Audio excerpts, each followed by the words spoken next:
So we have sensation.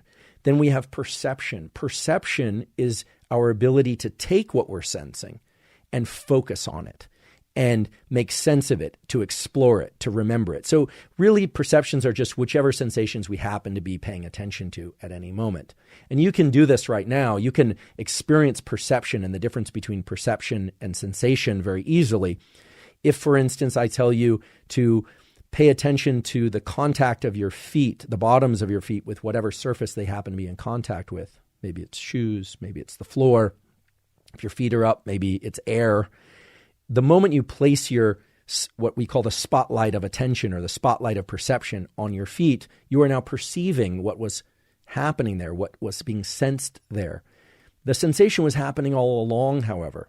So while sensation is not negotiable, you can't change your receptors unless you adopt some new technology. Perception is under the control of your attention.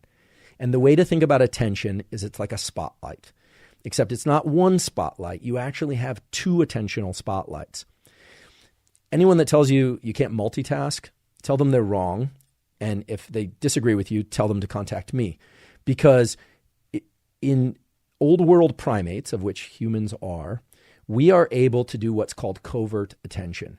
We can place a spotlight of attention on something, for instance, something we're reading or looking at, or someone that we're listening to, and we can place a second spotlight of attention on something we're eating and how it tastes, or our child running around in the room, or my dog.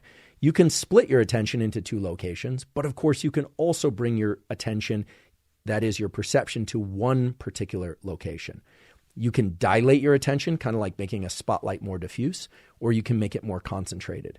This is very important to understand if you're going to think about tools to improve your nervous system.